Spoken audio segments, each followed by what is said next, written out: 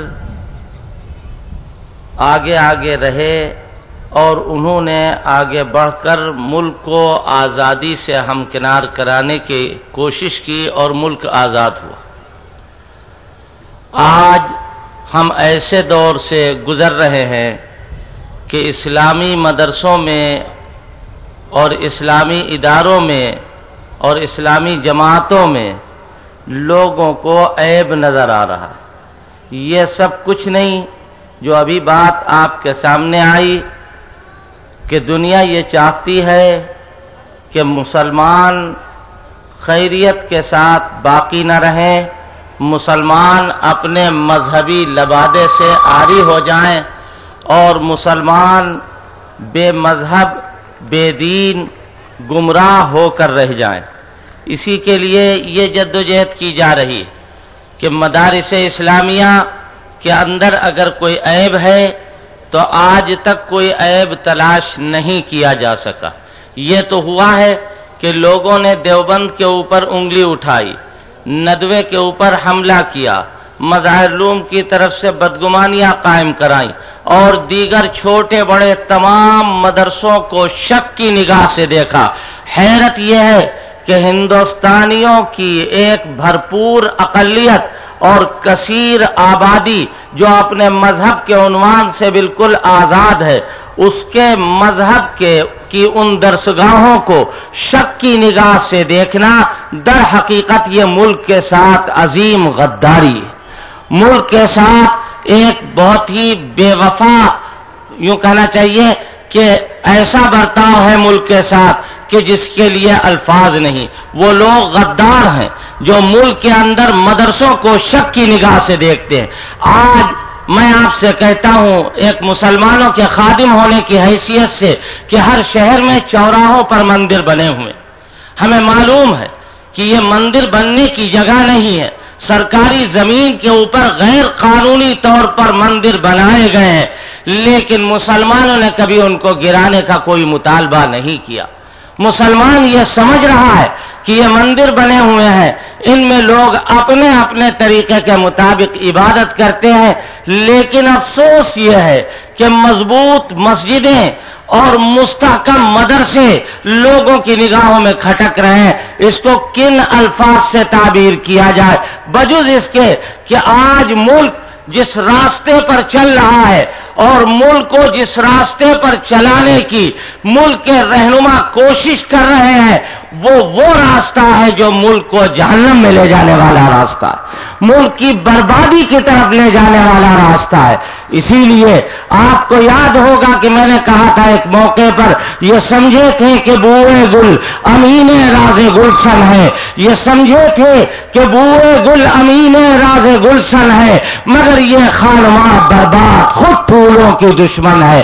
تمہیں کالی گھٹا کا بھی نہیں پہچاننا آتا، تمہیں کالی گھٹا کا بھی نہیں پہچاننا آتا، نشیمن سے دھواں اٹھتا ہے تم کہتے ہو ساون ہے۔ مدارس اسلامیہ کے وہ سپوت جن کو شیخ الہند کے نام سے یاد کیا جاتا ہے، جو دنیا میں شیخ الاسلام کے نام سے معروف ہے، جن کو امام الہند مولانا ابوالکلام آزاد کہا جاتا ہے، اور ان مدرسوں پر اعتماد دور اول کے ان غیر مسلم رہنماؤں نے بھی کیا ہے جو آزادی کی لڑائی میں آگے رہے ہیں۔ آج وہ دور آ گیا، گاندھی جی کھڑے ہوتے، ان کے سامنے کہا جاتا کہ دارالعلوم میں دہشت گرد پیدا ہوتے ہیں تو وہ سب سے پہلے کہتے دنیا کے سب سے بڑے تو دہشت گرد تم ہو، دنیا کے سب سے بڑے دہشت گرد تم۔ آج زبانیں کیوں گنگ ہیں؟ اسپتالوں پر حملہ کر کے مریضوں کو دکھ پہنچانا دہشت گردی نہیں ہے؟ بچوں کے اسکولوں کے اوپر بم برسا دینا یہ دہشت گردی نہیں ہے؟ جوانوں کو قتل کر دینا یہ دہشت گردی نہیں ہے؟ اور اسی کے ساتھ ساتھ یہ بھی ذہن میں رکھا جائے کہ کھڑی ہوئی کھیتیوں میں آگ لگا دینا، یہ دہشت گردی نہیں، یہ دہشت گرد مدرسے میں جہاں قبر کے اندر کا سبق سکھایا جاتا ہے ان مدرسوں کا وجود دہشت گردی ہے، یہ ستم ظریفی ہے اور اس کے اوپر ہم آواز اٹھا سکتے ہیں۔ لیکن ایک بات بس عرض کر کے بات کو ختم کروں گا، تجویز کے الفاظ پڑھوں گا، وہ یہ کہ یہ مدرسے جو ہیں یہ بقائے عالم کا ذریعہ، یاد رکھیے چاند سورج نکلے گا، مدرسے رہیں گے تو چاند نکلے گا، سورج نکلے گا، اور اگر مدرسے ختم ہو جائیں گے تو نہ چاند رہے گا نہ سورج رہے گا، نہ دنیا کے اندر کوئی چیز رہے گی۔ آج لال قلعے کی لالی مدرسے کے وجود سے وابستہ ہے، وائٹ ہاؤس کی سفیدی مدرسوں کے بقا سے وابستہ ہے۔ مدرسوں میں اللہ اللہ سکھایا جاتا ہے، اللہ کا نام لیا جاتا ہے، لہذا نعرہ تکبیر، نعرہ تکبیر، ملی اتحاد، مدارس اسلامیہ ڈال لوں گے وہ تجویز کے الفاظ۔ زیادہ وقت نہیں ہے کہ میں آپ حضرات کی کچھ اور مزید خدمت کر سکوں، ہمارے بہت سارے مہمان ابھی باقی ہیں۔ مدارس اسلامیہ کے سے متعلق تجویز ملک کی آزادی کے بعد آئین کو مرتب کرنے والے روشن دماغ دانشوروں نے ملک کی ملی جلی تہذیب و روایت، قومی یکجہتی اور سالمیت کو برقرار رکھنے کے لیے ملک کو سیکولر جمہوری مملکت قرار دیا اور آئین ہند میں اقلیت و اکثریت، مذہب و زبان، ذات، برادری وغیرہ کے کسی بھی امتیاز کے بغیر ملک کے ہر شہری کو حقوق شہریت میں مساوات کے ساتھ آزادی رائے، آزادی مذہب، آزادی تعلیم و ثقافت کے بنیادی حقوق حاصل ہیں۔ آئین کی تصریحات کے مطابق ملک کی اقلیتوں کو اپنے مذہبی و تعلیمی ادارے قائم کرنے اور چلانے کی پوری آزادی حاصل ہے، جس کو ختم نہیں کیا جا سکتا۔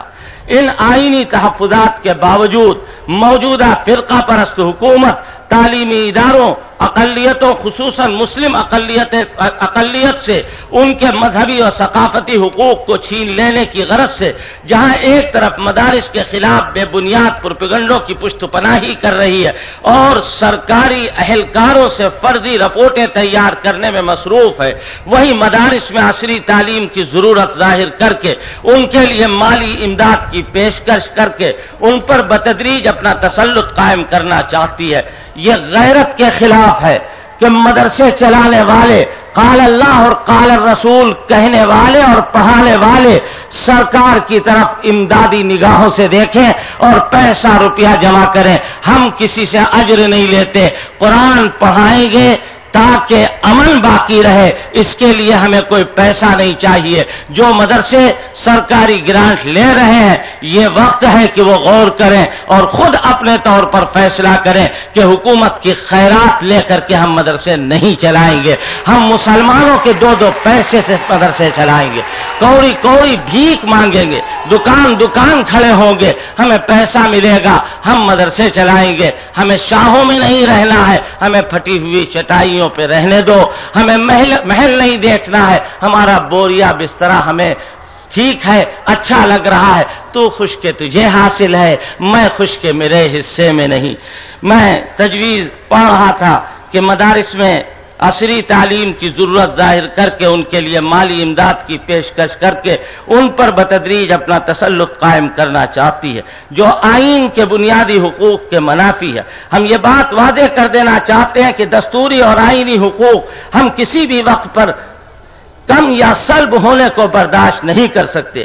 جمعیت علماء ہند کا یہ اجلاس عام مدارس عربیہ و مکاتب دینیہ سے پرزور گزارش کرتا ہے کہ وہ مدارس و مکاتب کو سرکاری تسلط سے بالکلیہ آزاد رکھے اور کسی قسم کی سرکاری امداد کو ہرگز نہ قبول کریں۔ کیونکہ یہ امداد مدارس کی آزادی کے لیے سنگین خطرہ اور ان کی قیام کی بنیادی مقاصد کے حصول میں بڑی رکاوٹ ہے۔ بنابراین جمعیت علماء ہند کا یہ اجلاس عام مدارس میں سرکاری امداد قبول کرنے کو قابل مذمت عمل تصور کرتا ہے۔ مدارس اسلامیہ کا وجود جو سرزمین ہند میں جمہوریت کی ایک عظیم علامت ہے، مدارس نے ملک کو آزاد کرانے، جمہوریت اور قومی یکجہتی کو فروغ دینے میں جو اہم کردار ادا کیا ہے اسے کوئی منصف مزاج نظر انداز نہیں کر سکتا۔ ملکی تہذیب و معاشرت سنوارنے میں ان کا اہم کردار رہا ہے۔ بطور خاص دارالعلوم دیوبند اور اس سے متعلق تمام مدارس عربیہ و اسلامیہ وطن عزیز کی آزادی میں نہ صرف بے پناہ قربانی دی ہے بلکہ دوسروں کے اندر بھی جذبہ ایثار و قربانی پیدا کیا ہے۔ آزاد ہندوستان میں مدارس کے صحیح معنوں میں آزادی کے روشن مینار ہیں جن کو سیاہ ضمیر فرقہ پرست عناصر برداشت کرنے کو تیار نہیں۔ جھوٹے بے بنیاد الزام لگا کر دہشت گردی کا اڈا، جہادی تربیت گاہ وغیرہ وغیرہ قرار دے کر ہندوستان سے مٹانے کی مذموم سازش کر رہے ہیں۔ ہاں کہ جہاد کی آیتیں قرآن مجید سے نکال دی جائے۔ اے اللہ کے بندو، اللہ سے ڈرو، تمہاری آنکھیں نکالنا آسان ہے، جہاد سے آیتیں نکالنا جہاد کی ناممکن۔ قرآن مجید سے جہاد کی آیتیں نکال دی جائے۔ چلیے پورا کریے جلدی۔ جمعیت علماء ہند کا یہ عظیم الشان اجلاس عام حکومت ہند سے مطالبہ کرتا ہے کہ مدارس کے سلسلے میں شرانگیزی اور زہر افشانی پر جارح فرقہ پرست تنظیموں کو لگام لگائے، وشو ہندو پریشد، RSS، بجرنگ دل جیسی تنظیموں کے پروپیگنڈا مہم پر پابندی عائد کرے اور آئین میں دی گئی مذہبی آزادی کو یقینی بنائے۔ ملک کے ہر باوقار شہری سے بجا طور پر امید رکھتا ہے کہ مدارس دینیہ کے خلاف رچی جا رہی سازش کے خلاف آواز بلند کرے اور فرقہ پرست عناصر کے شرانگیز بیانات کی پرزور مذمت کرے، ان کے خلاف آئینی کارروائی کا حکومت ہند سے مطالبہ کرے۔ والسلام علیکم ورحمۃ اللہ۔ نعرہ تکبیر، جمعیت علماء ہند۔ میں اس تجویز کے آپ نے سنی مدارس اسلامیہ سے متعلق، آگے ایک تجویز اور آنے والی ہے کہ یہ تو تجویز تھی کہ حالات کیا ہیں، مدارس نے کیا کیا ہے اور یہ فرقہ پرست لوگ مدارس کو کیوں نشانہ بنا رہے ہیں، آگے کیا کیا جائے گا۔ اس کے لیے ایک مجلس عمل بنائی گئی ہے، متحدہ مجلس عمل، جس میں تمام مکاتب فکر کے لوگ موجود ہیں، اس کی تجویز آنے والی ہے۔ لیکن اس سے پہلے میں اپنے مہمان خصوصی اور حضرت جناب مولانا سید احمد بخاری صاحب، امام شاہی جامع مسجد دہلی کو دعوت دیتا ہوں کہ وہ تشریف لائیں اور اپنی کلمات سے نوازیں۔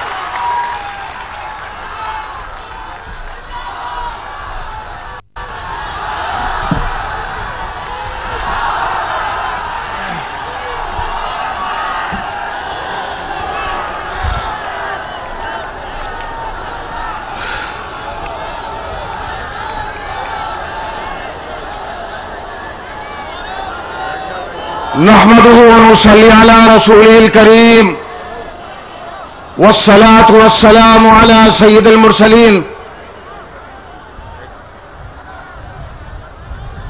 عزیزان قوم، جب مجھے اس عظیم اجتماع میں